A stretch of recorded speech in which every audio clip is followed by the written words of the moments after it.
वज़ीर-ए-आज़म साहब की ज़ेर सदारत कौमी इक़्तिसादी काउंसिल का इजलास हुआ है। मौशी अहदाफ़ की मंजूरी दे दी गई है, सेट कर लिए गए हैं कुछ अहदाफ़। पब्लिक सेक्टर डेवलपमेंट प्रोग्राम की अगर हम विफाक की बात करें तो उसके लिए 1000 अरब से ज़ायद की मंजूरी हुई है और सूबाई PSDP की मद में 2795 अरब से ज़ायद की मंजूरी दे दी गई है।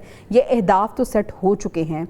इन अहदाफ़ के सेट होने से और ये जो मुकर्रर हो गए हैं अहदाफ़, मंजूरियाँ हो गई हैं, इससे आम आदमी क्या तसव्वुर करे, उसके लिए क्या कोई आसानी होने वाली है? आसान लफ्ज़ों में बजट का आवाम पे क्या इम्पैक्ट होगा? हम कल भी इस पे बात कर रहे थे और बड़ी सादा सी बात है कि इस वक्त लोगों का जो मसला है वो आप इस पूरे ओवरऑल बजट को देख लें कि उसके अंदर आम आवाम के लिए क्या रखा गया है।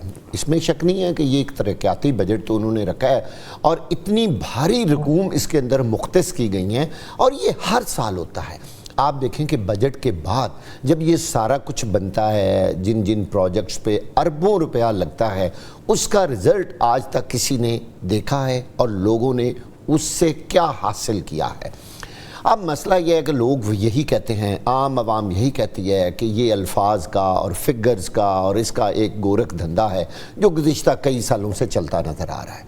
हम तो तब मानेंगे जब आम आवाम की ज़िंदगी में कोई फ़र्क पड़ेगा, कोई गुर्बत कम होगी, लोगों की ज़िंदगी आसान होगी। आप ये देखिए, सारे काम में कहीं आपको आवाम को रिलीफ देने के लिए कोई चीज़ नज़र नहीं आएगी। कहीं बात ये नहीं हुई कि हम बिजली सस्ती करेंगे, हम इधर सब्सिडी डाल देंगे, हम गैस कम कर देंगे, हम लोगों को ये रिलीफ देंगे, मोटर रजिस्ट्रेशन अथॉरिटी का टैक्स कम कर देंगे, हम लोगों के ऊपर जो इस वक्त मुआशी बोझ है वो कम होगा ताकि लोग किसी हद तक अपनी ज़िंदगी को आसान बना सकें। ये इतने बड़े बड़े फिगर्स हम बोलते रहेंगे। पानी के आबी वसाइल के लिए 147 अरब रुपए रखे गए हैं जी, दासू हाइड्रो पावर 20 अरब, भाषा डैम 35 अरब। अब आगे मैं बोलता जाऊंगा तो 1 घंटा लगेगा इन अरबों की बातें करने में। लेकिन असल बात है आपके मुल्क के अंदर फर्क क्या पड़ेगा, अवाम की जिंदगी पर क्या फर्क पड़ेगा। इस बजट से असल हर गरीब आदमी ये बात करता है कि आप आए हमारे सामने, एक 32,000 रुपए वाला जो मजदूर है उसको वज़ीर ख़जाना एक चौक लेके एक बोर्ड पे खड़े हो जाएं और उससे ज़रा कैलकुलेशन कर दें कि वो ज़िंदगी कैसे गुजारेगा। असल बजट वो बजट जवाब नहीं है या जवाब ये देना नहीं चाहते क्योंकि इसकी इंपॉर्टेंस वो नहीं समझते। सजाद साहब, पब्लिक सेक्टर डेवलपमेंट प्रोग्राम की बात करें तो सूबाई मद में 2795 अरब से ज़ायद की मंजूरी दी गई है, लेकिन टू बी स्पेसिफिक KP की अगर बात करें तो तरक्याती मनसूबों के लिए सिर्फ 55 करोड़ रुपए मुख्तस किए गए हैं। यानी यहीं से फिर एक डिबेट शुरू हो जाएगी। बात यह है कि खैबर पख्तूनख्वा की आबादी कितनी है, रकबा कितना है और वहाँ कितने वसाइल लगने चाहिए, इसका भी अंदाजा करना चाहिए। अच्छा। इस वक्त हम बहस कर रहे हैं कि हमारा तरक्याती बजट बहुत ज्यादा है। सवाल ये है कि जो 1000 का हम यहाँ करते हैं, कहते हैं कि इसको हम क्रॉस करेंगे। पिछले 10 साल से आज से इकबाल जो है इस टारगेट को लिए बैठे हैं, हम उसको हासिल नहीं कर पाते, अचीव नहीं कर पाते। हर साल कोई ना कोई प्रॉब्लम होता है। इस साल ये शक था कि शायद हम अपना तरक्याती बजट बहुत कम रखने पर मजबूर हो जाएं, क्योंकि IMF की हम पे बहुत पाबंदियां भी होंगी और ये कि हमारे पास पैसे भी नहीं होंगे और ये कि हम अपना रेवेन्यू भी टैक्सों का पूरा नहीं कर सके। हमारे ज़री शोबा पैसे नहीं देता, रिटेलर पैसे नहीं देते, बहुत शोबे हैं जिनको पैसे देने हैं वो पैसे देते नहीं हैं। इसलिए हम कैसे ये सारा अपना टारगेट पूरा करेंगे।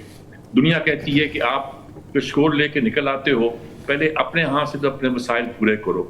अपने हाथ से आपकी जितनी आमदनी होती है, आप रिटेलर खास तौर पर अगर आप जाएं मार्केट, लिबर्टी में चले जाएं, लिबर्टी में छोड़े शालमी में चले जाएं, वहाँ कंटेनर के कंटेनर आके उतरते हैं और बिकते हैं, बगैर टैक्स के चीजें बिकती हैं और कोई पूछने वाला नहीं है। तो इस सूरत हाल में जब आपके पास वसाइल ही नहीं होते और दुनिया कहती है आप हमसे मांगने आए हो तो अपना हाथों टैक्स लगाओ, तो ऐसी सूरत में इस बात की भी तवक्को नहीं थी कि तरक्याती बजट इस हद तक होता।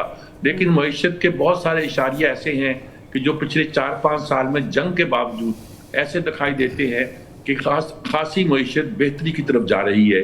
और अगर जंग वगैरह की सूरत पैदा न हुई और कोई एमरजेंसी ना हुई और इसी तरह मईशत चलती रही तो इस बात का इम्कान है कि 1.5-2 साल के बाद हमारी मईशत कुछ ना कुछ अपनी शक्ल दिखाना शुरू कर देगी।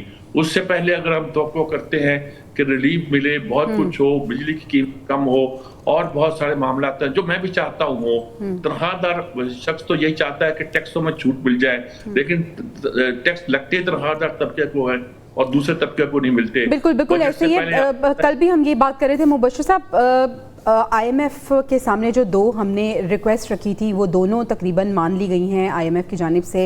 एक तो हमने कहा था कि डिफेंस का बजट हम इंक्रीज़ करना चाहते हैं और दूसरा हमने कहा था कि जो सैलरीड पर्सन है उनकी जो तनख्वाह है उस पर टैक्स हम नहीं लगाना चाह रहे। तो ये 2 हमारी रिक्वेस्ट उन्होंने मानी। अब देखते हैं कि इसमें क्या शराइत रखते हैं और किस हद तक मानी जाती हैं। आम आदमी के लिए आपको लगता है कि आने वाले बजट में कोई रिलीफ होगा ख़ासतौर पर सैलरीड पर्सन के लिए?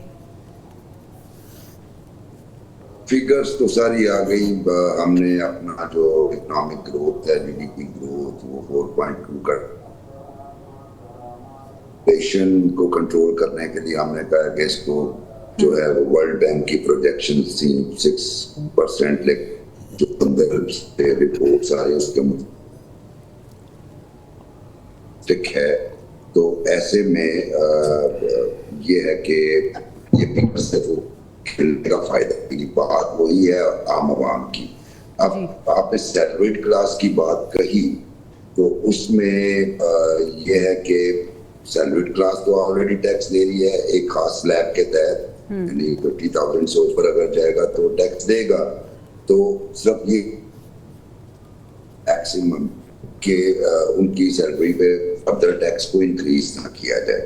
अच्छा, ये तो जब उसमें देखेंगे कि क्या आता है। अभी कमिटमेंट तो है कि एक खास स्लैब के नीचे के लोगों के लिए टैक्स इंक्रीज नहीं किया जाएगा।